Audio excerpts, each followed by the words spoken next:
बिस्मिल्लाहिर्रहमानिर्रहीम। अस्सलाम वालेकुम स्टूडेंट्स। एक्सरसाइज है 5.1, उसका जो क्वेश्चन नंबर 1 है उसको ही डिस्कस करेंगे। इससे जो लास्ट लेक्चर है उसके अंदर हम लोग जो चैप्टर है 4.4 को डिस्कस कर चुके हैं, जिसके अंदर हम लोगों ने LCM बाय फैक्टराइजेशन, उसके बाद HCF बाय फैक्टराइजेशन, उसके बाद फिर हम लोगों ने फाइंड आउट किया था स्क्वायर रूट, वो भी डिवीजन मेथड से भी, और स्क्वायर रूट जो फैक्टराइजेशन मेथड से भी सॉल्व किया था। तो आज का जो क्वेश्चन है आज का जो लेक्चर होगा उसके अंदर हम लोग चैप्टर 5 जो है उसको डिस्कस करेंगे।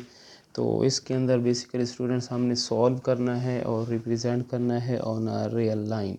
सॉल्व करने का मतलब है स्टूडेंट्स के इसके अंदर जो भी वेरिएबल आ रहा है उसकी वैल्यू फाइंड आउट करनी है। जैसे यहाँ पे हमारे पास x वेरिएबल है, यहाँ पे भी x है, यहाँ पे भी x है, तो इन तमाम इक्वेशंस के अंदर हमने जो x है उसकी वैल्यू फाइंड आउट करनी है।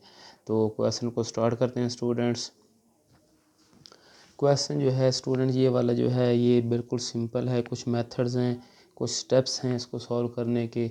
तो सबसे पहला स्टेप जो है स्टूडेंट्स वो ये है कि हमने वैल्यू फाइंड आउट करनी है x की, यानी कि हमने वैल्यू जो है ना वो फाइंड आउट करनी है इस x की। तो x के अलावा जो भी रकम होगी उसको हम दूसरी साइड पे लेके चले जाएंगे।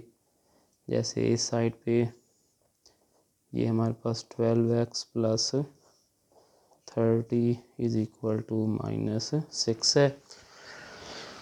ओके, इसमें से हमने जो x है उसकी वैल्यू फाइंड आउट करनी है, ये उस साइड पे जाएगा तो इधर हमारे पास बचेगा 12x is equal to -6 -30। Again आपको दोबारा ये चीज़ बता दूं कि जिसकी वैल्यू हमने फाइंड आउट करनी है उसके साथ जो भी टर्म होगी उसको हम दूसरी साइड पे लेके जाएंगे। ये प्लस की है, ये उधर जाकर माइनस की हो जाएगी, तो हमारे पास आएगा 12x इज़ इक्वल टू -36।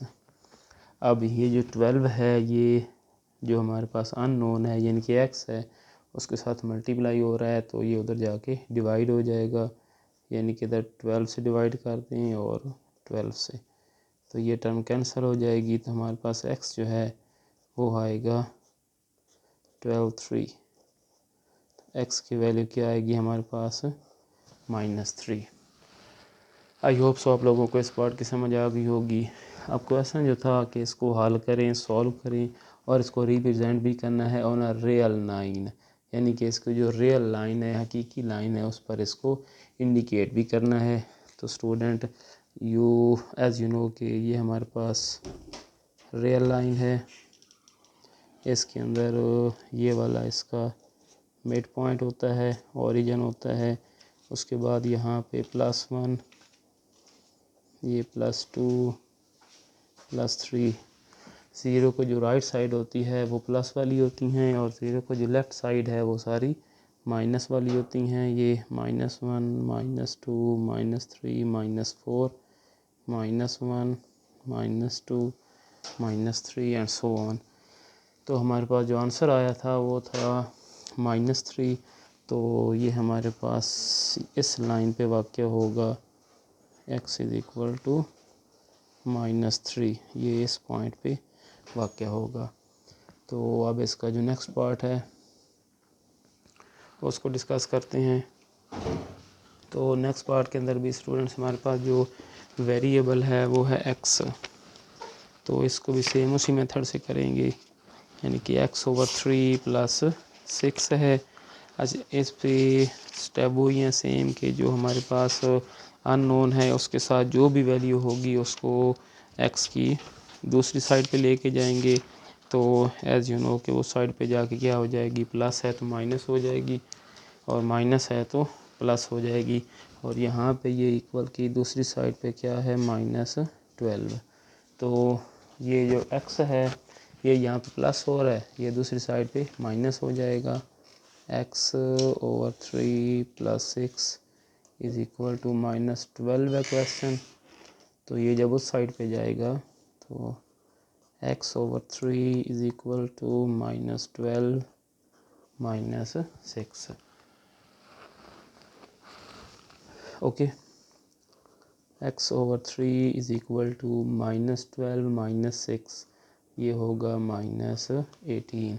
दोनों को जब ऐड करते हैं तो क्या आएगा -18। अब स्टूडेंट हमने x की वैल्यू फाइंड आउट करनी है। ये 3 यहाँ पे डिवाइड हो रहा है, उस साइड पे मल्टीप्लाई हो जाएगा। x is equal to -18 multiply 3। तो x की वैल्यू जो है वो -54 आएगी हमारे पास। आई होप सो आप लोगों को इस पार्ट की समझ भी आ गई होगी। तो अब इसको अगेन हमने जो है वो इंडिकेट करना है जो रियल लाइन है उसके ऊपर। तो ये हमारे पास है रियल लाइन, ये इसका है मिड पॉइंट या ओरिजिन जिसको बोलते हैं। इस साइड पे +1 +2 +3 +4। अब स्टूडेंट ये जो -54 है, ऑब्वियसली इसको यहाँ पे ड्रा करना काफ़ी डिफ़िकल्ट होगा। तो हम क्या करेंगे, इसी तरीके से पॉइंट्स लगा के एंड पे यहाँ पे लिख देंगे -54। तो x इज़ इक्वल टू -54। और स्टूडेंट जब भी कहा जाए कि इसको सॉल्व करो या हल करो, तो एंड पे जो है वो आपने जो आंसर आया है x इज़ इक्वल टू -54, उसको कर्ली ब्रैकेट्स में लिखना है। इक्वल टू x करके लिख दें या वैसे भी लिख दें इस तरीके से कि x की वैल्यू -3 आई है, तो इस तरीके से भी ये एक्सेप्टेबल होता है। तो अब इसका जो थर्ड पार्ट है उसको देखने की दफ़ा। तो थर्ड पार्ट के अंदर अगेन स्टूडेंट्स क्वेश्चन हमारे पास है x/2 - 3x divided by 4 is equal to 1/12। अब इसके अंदर स्टूडेंट्स बात अगेन वही है कि x के अलावा ये वेरिएबल के अलावा जो रकम होगी उसको दूसरी साइड पे लेके जाएंगे। लेकिन अगर इस क्वेश्चन में देखा जाए तो हमारे पास इन दोनों के साथ जो है वो वेरिएबल आ रहे, इधर भी x है इधर भी x है। तो अब सबसे पहला स्टेप जो हमने करना है वो हमने इसके बटे जो है ना, जो डिनोमिनेटर के अंदर वैल्यू है उसको हमने ख़त्म करना है। तो अगर देखें तो हमारे पास x/2 - 3x/4 इक्वल्स 1/12, ये वाली रकम है। तो अब बटे के अंदर 2 है, 4 है और 12 है।